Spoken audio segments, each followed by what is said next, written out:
Alright, the moment you hit the record button, you let me know and I'll hit my record button. I already hit my record button, sir. Oh, well, and I am also recording. Alright. Father Teresa's wine cellar. Father Teresa, the greatest black atheist, Feeney Loco, the uppity negress. Say hi, Jenny. My name's not Jenny. My name is not Susan. Better watch what you say. Gotta get your Whitney Houston records ready. You are a mess. Alright, this timeline is killing me.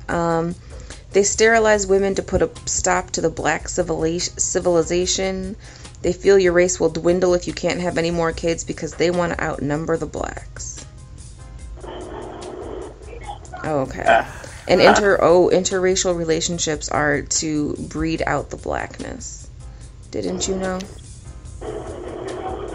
They are to breed out the blackness. Yeah, because you have mixed race babies, and then you get the mixed race babies to hook up with white people, and 3 generations later, everybody's white. And I told you before, that was something that, Tupac Shakur used to be on that. Back in his early 20s in the Source magazine, where he said, you got sellout niggas like Quincy Jones sticking they dick in white women making fucked up mixed babies. Yeah, he used to be on that shit too. And it's like, but seeing as how he died at 25, he grew up faster than some of these old Hotep motherfuckers. And he's got some PETA stuff on here about why you shouldn't eat pork. This is disgusting. Oh yeah, he's confused then. He doesn't even... He's just sort of running with it. So you're super pro-black, but you're down with PETA. PETA doesn't give a shit about you. Hey, they were offering those lucky Detroit residents water bills to be paid if they went vegan. Don't tell me that PETA doesn't care. Oh yeah, because they can't afford water, so obviously they can afford food that has no fucking shelf life at all. Hey, you don't talk about PETA that way. Oh, more slut-shaming, hey. What is going on in these black people's minds? They have really lost their minds. He spelled their wrong again. Anyone that would have respect for themselves wouldn't even come out of the house like this, let alone post it on Facebook. Are you people on some kind of damn drugs? You make our race look bad enough with all the dumb stuff you are doing now. Water challenges, alcohol fires on your behinds, killing each other, hitting innocent people, beating the hell out of each other. Because clearly that is only a black people problem, because people of other races don't ever do any of those things. And you wonder why no one respects us, because we don't respect ourselves. Oh, Tap! I tell you, he's there. He's here to save you. I know darn well this nasty broad, she's a nasty broad, she's not even a woman, feels the air on her behind, and furthermore, who wants to look at this? Instead of coming out of the house looking like a dumbass, put some clothes on and have some decency about yourself. Wait, you're watching the thread grow right now? No, I'm on his timeline. I'm on this person's page. Looking at their timeline. Oh, no, when I clicked on it on his timeline, there was only one comment under that photo. Oh, it's a different photo. There's more than one. Oh, so that's just alright. That's just what he's doing. What we're doing right now, I guess I'll make this part of the program as an opener. We're looking at this Hotep's profile on the social networks. You did not say Hotep properly. I don't say Hotep properly? You have to do your little, drawn out. You gotta... Oh, because this one is a particularly special Hotep. I should post a screenshot of his profile. He is Hotep. He is the ultimate. Oh, man. I like this guy. Oh. Yeah, the people want respectability politics. And what is it? Because that's something that I mentioned. I can go into a little bit of detail, but you can always, you can cover these things pretty darn well. Just from the ground up, Like, as soon as somebody just walks up and they're like, respectability politics, what is that? Off the top of my head, I'm like, we're trying to prove to non-black folks, particularly folks that are self and or socially identified as white, that we are human. And then different areas beyond that. I'm not this stereotype. I'm not that stereotype. Please like me. Something like that.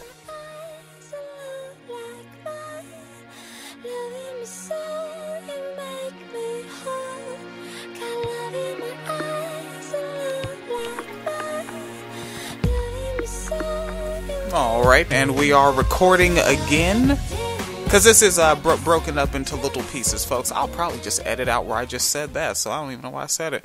With the, respectability politics.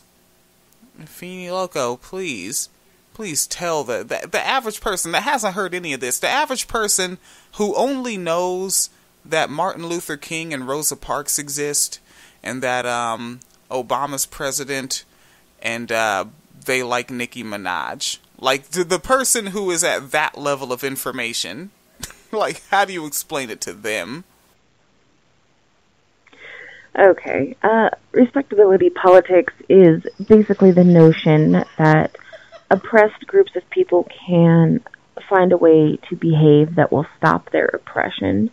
There's a couple aspects involved. Primarily is the notion that oppressed people should attempt to drop their own culture, their own tradition, their own mannerisms, and adopt the ways of the dominant culture.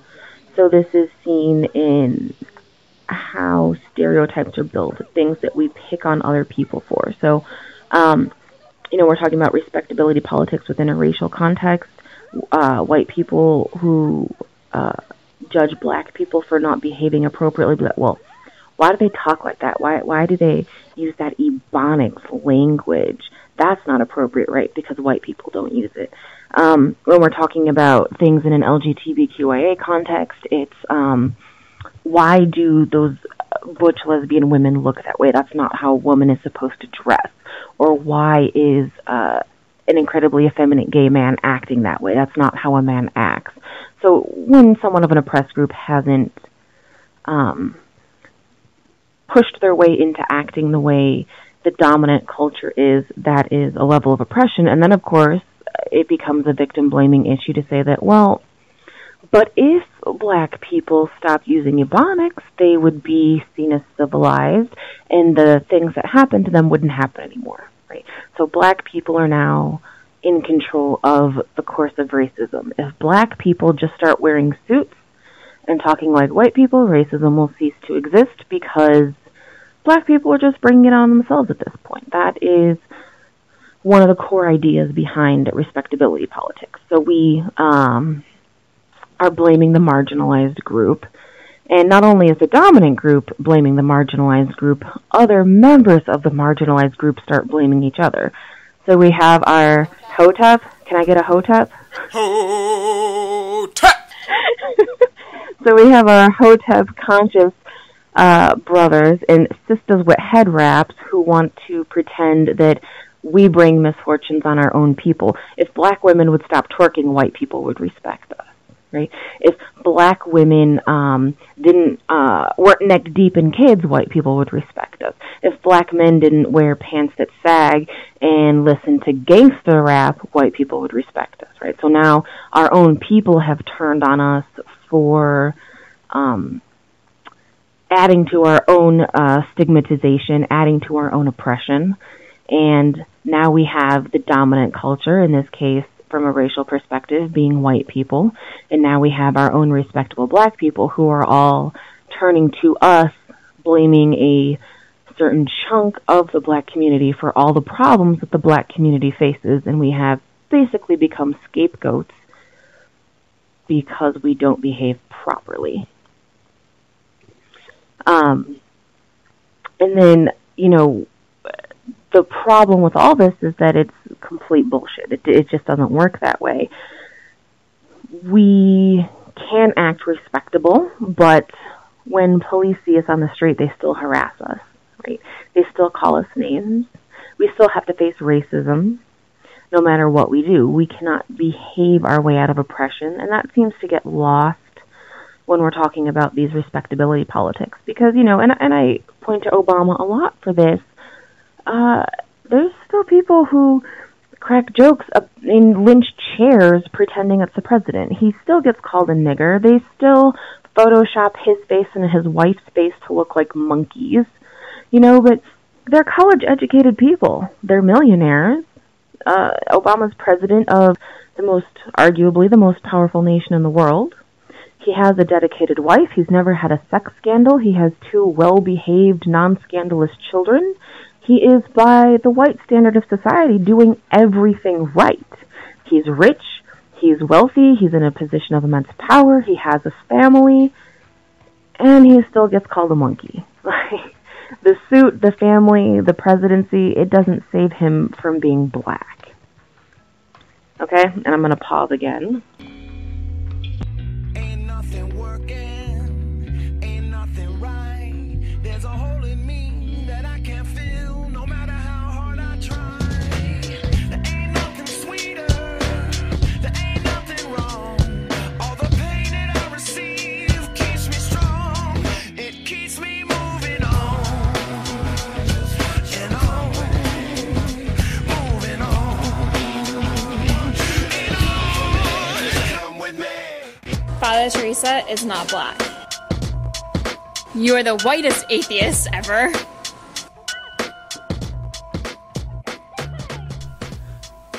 Alright, and back in the wine cellar. And of course, Feeny Loco was doubting Obama's respectability, apparently because he's a Negro. Even though the suit, the money, the behavior of Protestantism. Yes, he's a Harvard lad. Hell, look at how respectable he is. The black side of his bloodline doesn't come from those filthy plantation niggers. That makes him even better, but he's still got that wide nose. Big nostrils. Dang, look at them nostrils. You could throw a beach ball in there, but I tell you what. So, yeah, and it's, that's the thing, is that no matter how respectable we are, we still have to face various forms of oppression. We still face racism because it's a front, basically. It is a con to get people into. We are in a situation where humanity is being dangled in front of us, and we're basically being taunted and told, if you behave in exactly the way I tell you to behave, you dance exactly the way I tell you to dance, you move exactly the way I want you to when I pull your strings, I'll consider giving you the gift of being deemed human and worthy of dignity. That's really all it is. Because when someone is willing to dismiss you because of your pants, or they're willing to dismiss you because you went to a club and started twerking, they are looking for a reason to dismiss your humanity. They are looking for a reason to degrade you. They don't want you to be at the table. That's why they're giving you all these rules and regulations. That's why they're giving you all these excuses for why you can't be treated like an equal and blaming you instead of examining their own prejudice. And, there's an arguable other side of this, too, is that it eradicates culture. Because the way to be respectable and accepted is to accept the dominant culture. So by doing black things, quote unquote, we're oppressing ourselves, right? Because that's the reason white people don't like us. That's the reason respectable black people don't like us. But in order for us to gain our humanity, we have to lose our history. And that doesn't really feel like a fair equation, right? Like, I can be accepted by doing respectable things, but my respectability is at the whims of white society. Even if I do everything right, I still might not be expected or respected and accepted into the culture, but I've also lost my roots, right? I've lost the ability to wear my hair natural. I've lost the ability to use any sort of slang or ebonics when I'm talking. I have lost the ability to listen to various forms of music that are predominantly done by black people. I have lost the ability to live in an urban neighborhood. I have lost, I have lost ultimately my sense of community. I have lost my history. I have lost my culture. And I've given up everything I was to be someone new, even though who I became as a new person isn't necessarily guaranteed a space at the table. So, I mean, it's really incredibly dehumanizing either way, is that you have to give up your history and your culture to be accepted, but then your acceptance is conditional on the whims of the people who are running things. So there's no guarantee. So, I mean, it's just really, it's really rough, and I wish people would understand it doesn't work. It's not a thing, because you can follow their rules and do everything right and still go out and get shot in the face by police. Like, you know, Martin Luther King Jr. wore a suit, dude got shot in the face. So, you know, suits won't save you. These things that they call black things, they're all poverty things. The same, you go to the hood, you're going to see the same thing that you see in the trailer park, that you see in the barrio, or even in one certain area, the Asian hood. It's just what you see in the impoverished area. But the only one who doesn't have to, who can do it without like being looked down upon, or just being assumed that, you know, we can just kind of murder you for it. You know, they're still not as valued. Like, the politicians pander to them. The politician will poison their water just like they'll poison my water. But, you know, that you can still, you can be that. Like, a black dude can't be in a job interview and be hitting it off with the interviewer, and then just throw out something like, one thing I heard one black dude say, he saw a spider on the wall, grabbed it and put it in his pocket, said, more legs you got in your pocket, the more money you get. You know, just silly superstition. You know, he cannot say something like that in that job interview. Then he's a crazy Negro. But let a white dude be in that job interview and be like, I tell you what, man, a bunny in the pocket ain't worth 2 frogs up your ass, feller. And that's just down home country wisdom, right? Guess you want to send this file over.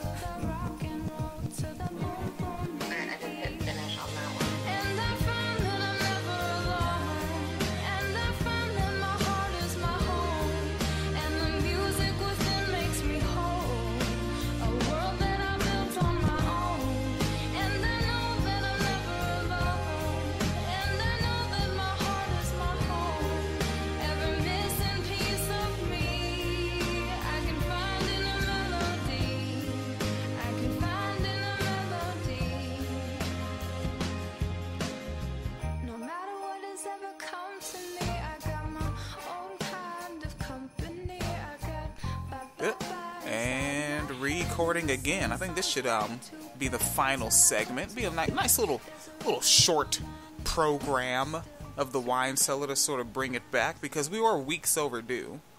We are weeks overdue. Not with a baby though, just with a podcast. But it was it's still exciting thinking about what we're going to name it when we're done making this beautiful thing that we made together. I think we should call it Phoenix Can Make Better Enchiladas Than Father Teresa. Oh my God, you are so black! Ah! You know what? What? You're blacker. Yes, but I'm not making any sense right now. We need to, And that's how I know I can outdrink you, because you can't even function when you're sober. Oh my gosh. Do you folks hear the peer pressure going on here? And she's older than me. This is really bad influence. What? Yeah, this is Generation X pushing down on Generation Y. It is not. Yes, it is. I'm just trying to help you maintain your hood credentials, man. All right, so this one we wrapped up. If people are going to be like, this is really what they do when they're on the phone for 10 hours a day. Yes. Yes. I made that post, really that list of the things we went over, where it was just like, yeah, we talked about euthanizing people, all kind of stuff. Like, who knows where it went? Yeah, I think we did talk about respectability politics. We talked about coercion. We talked about abusive fools. We talked about Eurocentrism. Of course, we talked about that. We can't help it, because Phoenix is a Negro. House Negro. So stop judging and get back in the field, darky. Senator Freckles over here wants your vote. My freckles are awesome. Get out of here. Let's see. We need to change things, right? That's the idea, right? And Yeah. and I've said in older episodes for like long-term listeners, I've said you're not going to live to see the change yourself, right? Like you're doing it for a generation far like 50 years after you. You know, like that's the work you're doing. Just like Martin Luther King is not here to see what his work, and Harriet Tubman, she wasn't around to see folks, you know, the grandchildren of folks that she freed. She didn't get to see that. And so, you know, it's not for you. It's for generations afterward. Well, I guess the first thing, as a person with no offspring, I think we should inform the children. Yes, I think informing the children is an excellent way to go. I think that we are in a position to give kids a really solid education. I don't think schools necessarily give an adequate, well-rounded education, especially regarding history and social politics and things like that. But we're the Google generation, man. Everybody's got a laptop or a tablet or some sort of smartphone. You know, we can put the information out there for people to find, and I think it's important to take time with the kids so that the kids know. You know, I think it's important to know your own history. I think it's important to know the history of people around you. I think it's important to know mistakes that were made to prevent them from happening again. You know, I think that, you know, well, there's a saying, you know, in Latin American countries that a river can't know where it's going if it doesn't know where it began. So, yeah, I think that education of children is hugely important. Yeah. Yeah, and that way we'd have less people, what were you going to say there? Yep, go ahead. Oh, like we'd have less people saying, like, you know, like I posted a couple of blackface videos, and more people have been posting, like, it's not even October yet, and we already, like, it looks like we're going to have to talk about blackface by, like, mid-September, like, do a history of that. And it's like, if more folks actually knew the history of that, they wouldn't take that so lightly, because they'd see that they're doing the exact same thing that was done in the past. Oh, look at how we're treating the Negroes now. Well, what if we do this cute little funny character and show that it's all just a joke? And then folks say, well, look at the Wayne's movie White Chicks. They're doing whiteface. And it's like, what they did in whiteface? Are you serious? So what was the intent behind it? The intent was for them to make a corny movie that would appeal to the lowest common denominator of intellectual curiosity among our species. That was their intent behind making that film. The intent behind making blackface was to make chattel slavery look funny and cute.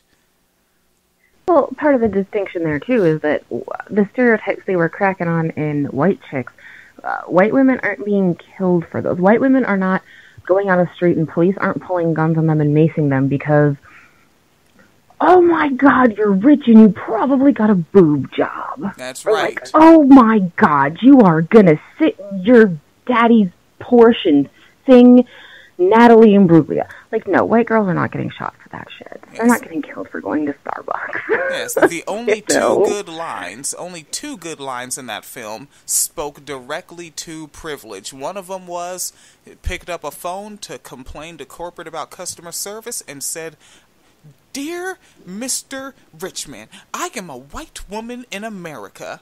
And then the other only good line in that film was, "Oh, you guys are tall. Oh, we got our knees done." And that was it. They're like, wait, you can do that? Yeah, and they're all excited about it. Yes. So, yeah, that's the kind of stereotype that really hurts white people. They, you know, getting plastic surgery, you need to go to jail. Like, come on. You know, and the other thing with blackface too is that not only did it make jokes about black people, was that it very much perpetuated stereotypes that we still have. I think that's something, excuse me, that people don't necessarily realize when there's discussions about blackface, is that there were very specific stereotypes, and just let me know if you've never heard one of these before, right? Black people are lazy. Black people are intellectually inferior. You have to be hard on black people to get them to focus properly and work properly because they have no initiative or work ethic. Black people would rather have fun and drink and dance and party than show up and do work. Black people have no interest in formal education, right? Like, we've heard all these stereotypes now, don't we? Right? I mean, look at the Mike Brown, when he was killed by police in Ferguson. Well, he was probably a criminal because black people are criminals. Every time there's a video of black women twerking, it's, why do black people have to be out in the club all night acting sexy instead of getting white-collar jobs and moving up the corporate ladder? It's, well, no wonder there's so many dropouts in black communities because black people are too stupid to appreciate formal education and college degrees, right? Those are all stereotypes that have been around since the 1800s because blackface. Yeah, Bill O'Reilly going right after a Beyonce Knowles music video and saying nothing of the Britney Spears, the Katy Perry, the Taylor Swift, the Lady Gaga music video. But no, that Beyonce Knowles, that's the troublemaker right there. And then you is the word I'm looking for juxtapose? You juxtapose the Katy Perry and the Taylor Swift and the Lady Gaga and all of them and put that next to MTV's Teen Mom. You're looking at the wrong one, O'Reilly. Seriously.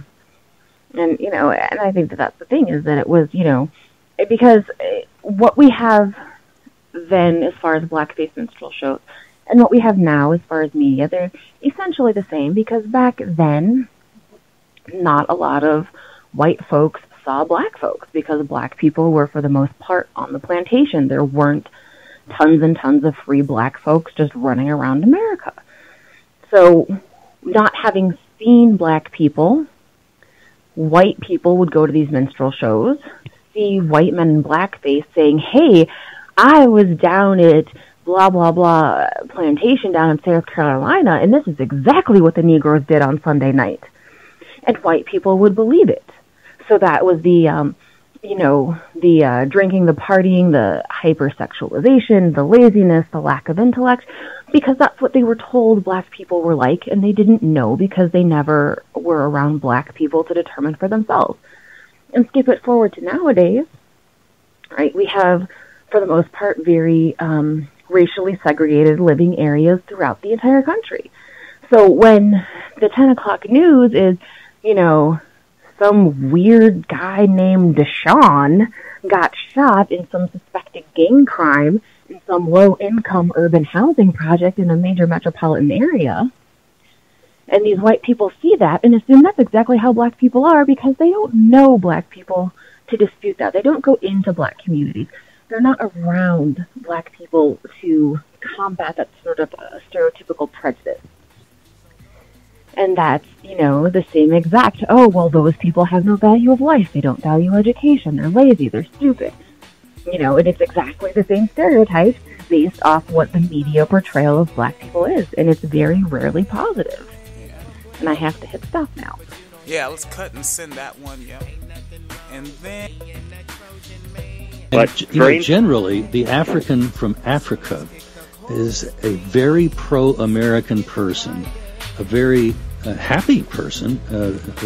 I know several, and they just always happy with a joke, a pleasant smile on their face, and they clearly don't identify with the surliness that's all too frequently the attitude of their fellow African Americans here. And recording, and we're the Planeteers. You can be one too, 'cause saving our planet is the thing to do. Looting and polluting is not the way. Here's what Captain Planet has to say. The power is yours. Wow. All to get you for this planet. Wow, 90s kid. Wow, we're gonna talk about a affecting change. We actually are this time. This is the and this is the sort of post game. This is the extra show that you'll have to catch like after the live broadcast. Unless I sort of I could add images to this and just throw it up on YouTube as a long file. I could add like clips of cats doing funny cat stuff, and then it'll just be our voices over the cats doing funny cat stuff. Yeah, I think we should make YouTube videos. I think that would be good. I think people might like it. I don't know. Yeah. Then what would be cool is if YouTube was just add an RSS feed, and then you could just podcast directly from the YouTube video. Like, that would be dope. Yeah. Yeah, that's all they need is just add an RSS feed feature, and blam, it's YouTube to iTunes. That easy. That would be nice. Yeah, real dope. Gotta start a fucking petition for that. A fucking petition! Nobody's gonna sign it. Hotep? Nah, you know what petition people are gonna sign? They're gonna sign the petition to tell Beyonce Knowles to do the kid's hair. Because respectability politics. Comb Blue Ivy's hair. Oh man, just dumb. But how do we want the world to be lessened? I'm using ableist language. I failed. I gotta check myself before I riggedy wreck myself. And that actually is an excellent way to affect change, because calling yourself out and trying to do better will influence people around you ultimately, you know, because I think that's one of the biggest reasons things exist the way they do, is that people say, oh, well, but it's really hard and like no one else is doing it, so I'm just going to ignore it. And that helps other people ignore it, you know. And it's that whole tragedy of the masses thing. But, you know, if you made the effort to even speak to one person, it might help. If you made the effort to live a certain way, that would help. You know, again, it's leading by example. You know, that helps quite a bit. And I think that probably the most important thing, in my humble opinion, would be examining power structures and critiquing the framework of everything around you. There are things that we just accept to be true without critically analyzing them, you know? Like, the school to prison pipeline, okay? So it's assumed black people are criminals.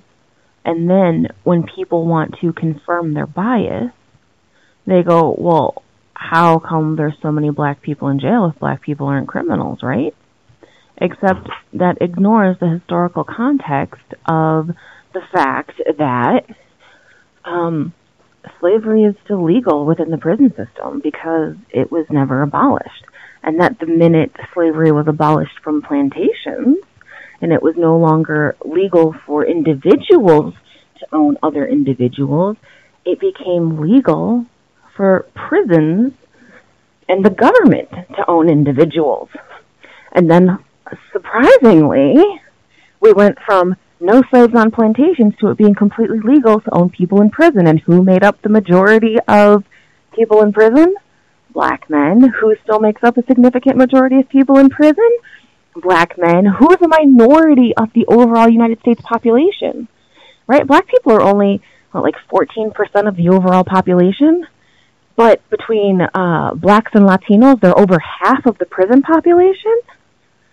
It doesn't seem slightly suspect that 14% of the population is 40% of the prison population? A tiny bit suspect.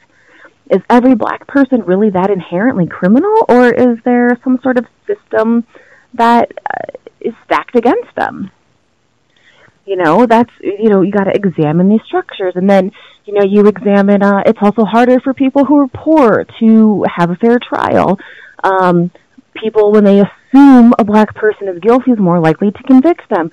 Black people, even if they commit the same crime as a white person, still get longer sentences due to that racial bias and racial prejudice. You know, examine those things. Don't just look at the final number and go, oh, well, there's a lot of black people in jail. Look at how they got there and why they're there. Right? And then examine it within the framework of white supremacy.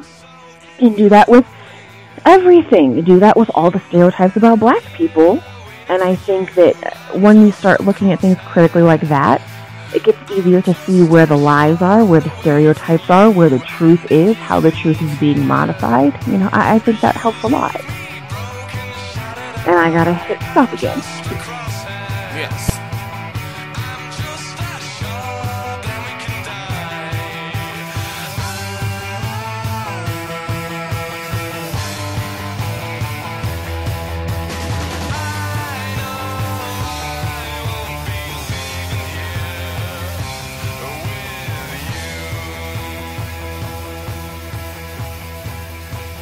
Alright, so we need to talk about more affecting change. And what else do you want to say about affecting change? I would like to say that I have yogurt somewhere in my fridge and I can't find it, and I am upset because I want to eat it right now.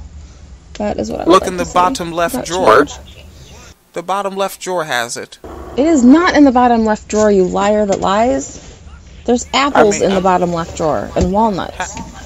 If you're not hungry enough to have an apple, you're not hungry. I have enough fiber in my diet, mister. You don't want to have a smooth Duke? That is your issue. That is not my issue. My GI system is working perfectly fine because I don't drink cow milk, black man. Yeah, that does cause explosions. Especially Just stop being a Negro and go buy almond milk already. What? Well, there's also another situation is that folks at work, like, they like to go down to the coffee shop and they get me the vanilla chai, which I guess is like tea and coffee and milk, and it's all hot. Yes. So like you consume that and you got yourself a gastroenterological 9/11, and it's gonna be situational. Decolonize your diet, my brother. Decolonize your diet. Decolonize your diet, because the white man wants you to drink the white milk, wants you to eat the white cauliflower, and have the white arrow cursor for your mouse on your computer. Just start buying almond milk. Your digestive system will thank you. Maybe. Whatever. And see, this is why men are stubborn, right? Like, why do men die before women? Because of shit like this. Just pure stubbornness. No, we're not. No, we're not. I see what you did there. And that's why I'm gonna outlive you. I'm just letting you know. That just benefits me. That means that I get to die happy with a wonderful person by my side. Aw, that's so sweet. I'm still gonna leave your body at the morgue, though, until they dump it in a potter's grave. Nah, give it to nature. Just, strip it down nude and throw me in the mountains somewhere in the woods. Not finna get a felony case because I left your body in the woods. That shit is illegal. But what if I get it notified by a notifier? Okay, first of all, it's notarized, and no, it's still illegal. That is illegal disposal of a body. Then you can argue that they are infringing on your liberty as an American sovereign citizen. I'm not white. I don't have liberty as an American sovereign citizen. And I'm a woman, too. Well, maybe if you was Christian, then they listen. But you ain't, because you're one of them spiritual folks because you think spirits exist for some reason. Look at here, Mr. Atheist Pants. Atheist pants and skeptical slacks. See ya.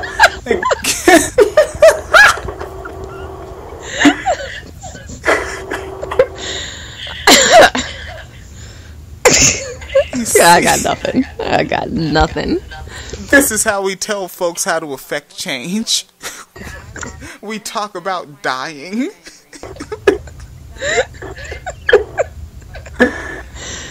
Oh, shit.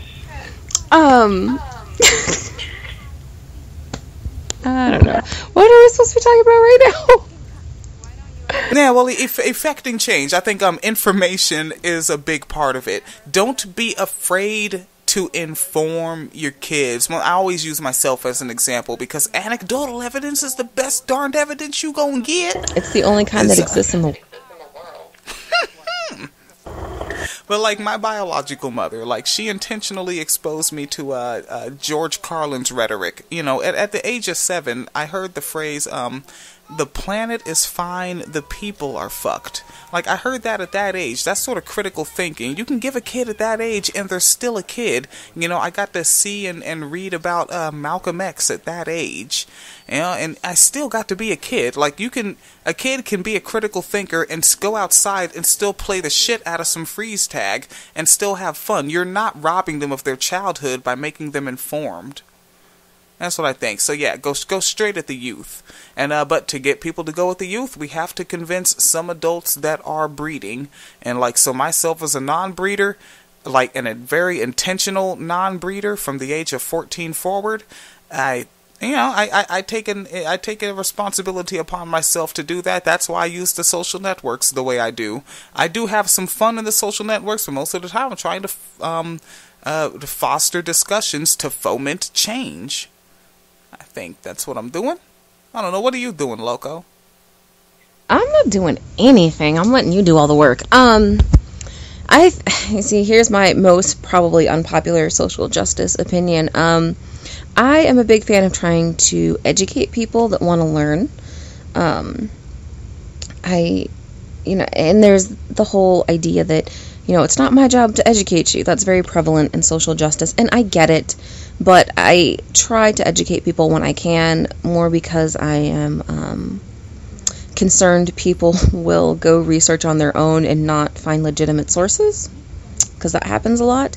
So I try to educate people when I can. I try to keep a directory of links and things, videos, blogs, places people can go when they want to learn more.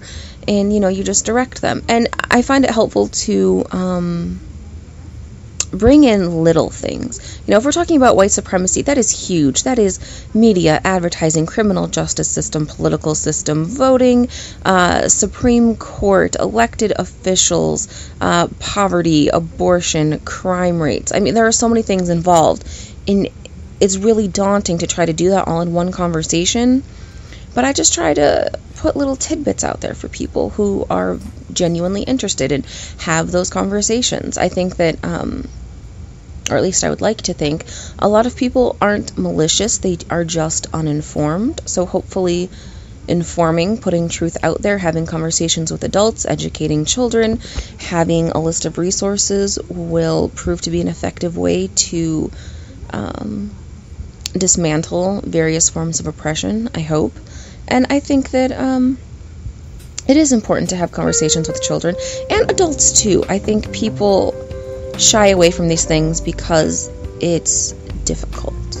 They don't want to have these conversations because, you talk about racism. People don't want to think about, in the 1960s, people in the civil rights movement being attacked by dogs and sprayed with water hoses. They don't want to think about black people getting lynched. They don't want to think about black people being slaves. They don't want to think about police beating and shooting and macing and harassing black people. But avoiding these things doesn't make them go away. It just enables a society that permits it to continue happening. So we really need to have a certain amount of fearlessness about it and push for these things to be discussed in the open and to hold people accountable. I think that's the biggest thing, is we really need to hold people accountable. I try to hold people accountable for what they're doing, what they're saying. Are you behaving in a way that is promoting these oppressive structures? Are you behaving in a way that allows other people to promote these structures? Are you calling people out?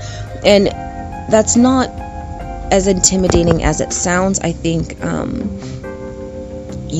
even something as basic as sharing articles, sharing stories, reading up on what's going on and staying informed is a huge way, because your own behavior will ultimately change when you watch what's going around you. So, yeah, I don't know. That's what I do. I do podcasts with Father Teresa. I just kind of sit and whine about nachos and wine and yogurt and occasionally social justice. And I post ranty stuff on my Facebook page. That's what I do. I don't know. I don't know what anybody else is doing.